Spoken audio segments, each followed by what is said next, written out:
Hi everyone and welcome to today's video. Today we have something really elegant, slick and slim, I would say.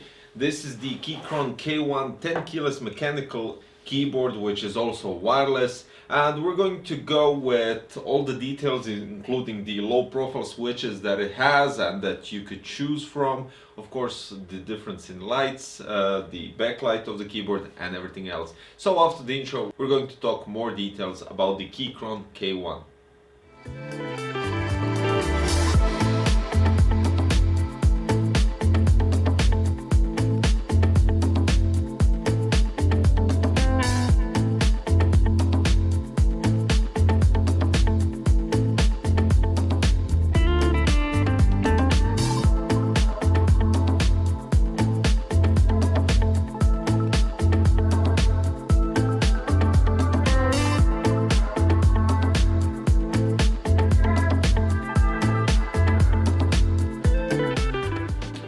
First of all, I would like to say that this package came really nicely packed, and when I say elegant, it's really nice package as well. The box looks really slick and everything. So here we have extra keycaps, we'll get to that part later on.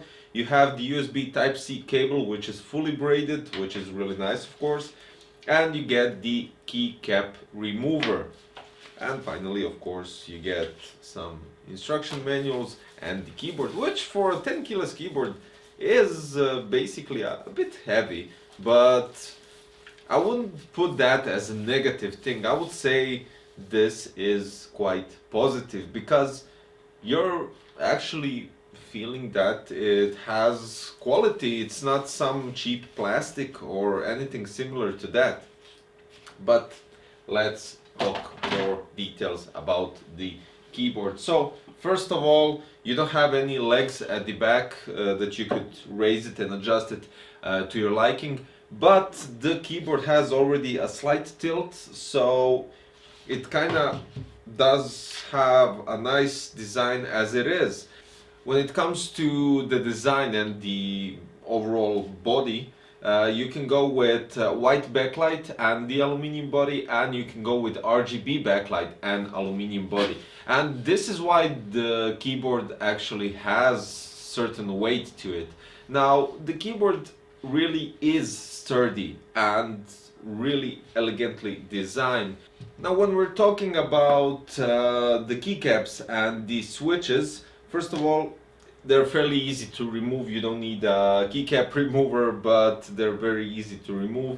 And escape is in orange color. You have another keycap here which has the light bulb, so you could practically change it up and, I don't know, give some diversity to everything and have the edges in orange, for instance. Since we're talking about orange, this keyboard has orange Keychron switches, which are low profile, and basically we have these kind of specifications. So they stated here they aren't orange, they're basically red, but okay. So red Keychron low profile switches, 45 grams of actuation force needed, pre-travel is 1.5 millimeters, total travel is 2.5 millimeters. Behavior is linear, sounding level is definitely quiet, and it's basically suitable for office use and for gaming, but mainly it looks really elegant. So even though you have the Mac OS buttons here, well, signs, you can manage it with every single setup. So if you want to use it for gaming, you can use it for gaming. You do have switches which have really nice specifications. You can use it for office work since they're quiet and still you don't need to push too much. Most important, you have some additional functions which can be used. For instance, if you press the FN button, from F1 to F12 you have loads of different combinations when it comes to multimedia buttons, adjusting the volume, brightness, definitely some multifunctional buttons for Windows, and you have additional for lights and microphone. Now, The keyboard is so subtle that they managed to place two indication lights, which are mainly the most important ones. So for caps lock and the battery mode, which are located near the escape button. Right at the back part where the indication lights are, you have two switches. One switch is for type of connectivity, so you have the option for Bluetooth cable or just switching it off.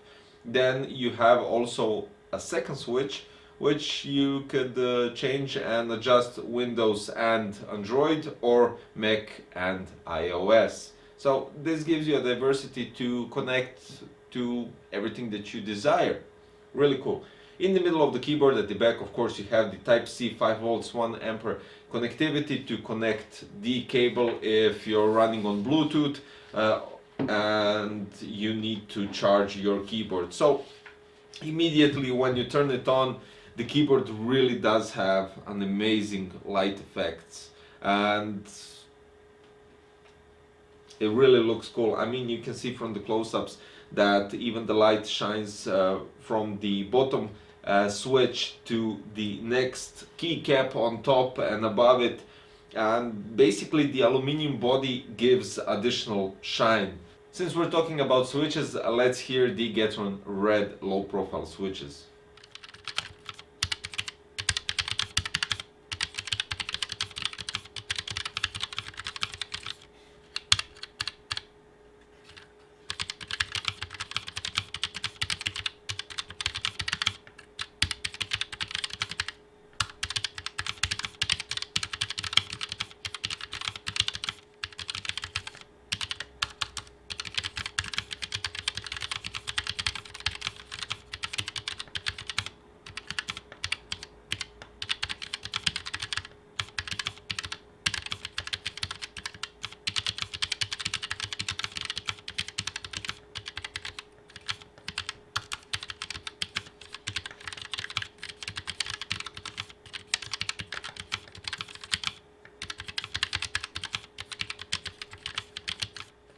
And the cool thing about typing is I'm already used to, for instance, on low profile switches, but taking into consideration that if you're switching from standard profile switches to low profile, you'll definitely need some time to get used to it. And I'm not saying period of a month or a year, I would say a week or 2 weeks, and you'll get very quickly used to it. On my other low profile keyboard, I'm using Keychron white low profile switches, which are basically clicky, and comparing those to this keyboard, basically the switches, I would say that the switches are quite alright. I'm used to the low noise clicky sound, so this is definitely no noise at all, because typing is so quiet, it's just amazing.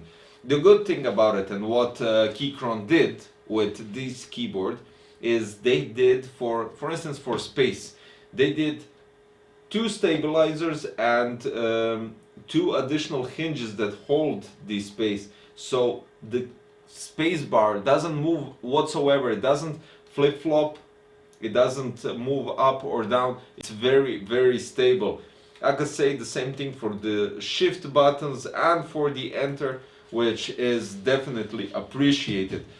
The final finish of the keyboard is, I have no words. I mean, the only thing that you could see when you're looking at it like this is the amazing RGB, the aluminum body, and eventually few screws that are holding the whole chassis, the whole body of the Keychron K1 together. Now when it comes to the backlight, you have 18 types of RGB backlight, 4 adjustable levels, plus more than 18 different color effects. Because it's kind of cool, you could adjust it as you wish. So, but for the light effects, you could use FN plus left and right arrow. You have the light bulb at the top part of the keyboard, top right corner, and of course you have the brightness adjustment on the F5 and F6. Overall, I would say that I'm really satisfied with, first of all, with the design, because I love the aluminum chassis keyboards, which look really slick, really elegant. And since I'm using a low profile switch keyboard, I'm actually a fan of it because it's less travel. Sometimes it's less force than a standard switch, and when you have a less travel for the actuation, you kind of do respond quickly, and I would say that as a plus. But you do have to get used to it if you're going from standard keycaps and standard switches to low profile ones, because the complete distance and the actuation force is different. So it's up to you, but I would say this is a quite nice addition if you're a Mac user, because it looks really slick, slim and elegant design, as all Apple products are. Now, yeah, I have nothing negative to say. Adjustment is very easy through the function button. You can switch your operational system here at the back with a switch. You have 3 devices to pair up over Bluetooth. So basically you can pair up 3 devices, and plus you can connect with your cable. I would suggest connecting with cable when gaming, and then using Mac OS software through Bluetooth, because it's kind of more easier than with the cable, and it's more elegant when we're talking about that. So yeah, that's all there is to it. Keychron K1 wireless 10 keyless mechanical, low profile mechanical keyboard, which did I say 10 keyless keyboard? Maybe I did. TKL, okay. TKL keyboard. I'll put the links below for this one, and of course I'll put the links for the longer version with the numerical pad as well. Who knows, maybe some of you actually want the full size keyboard, maybe you're used to it, maybe it's easier for you. I don't know, it's all up to you, but I'm definitely satisfied with this one. And if you're looking for a nice TKL low profile keyboard, this would definitely be my recommendation. So guys, thank you for watching today's video. I'm placing the links below, as I already said. If you like the video, don't forget to click the thumbs up button, and of course subscribe for future content. Bye bye.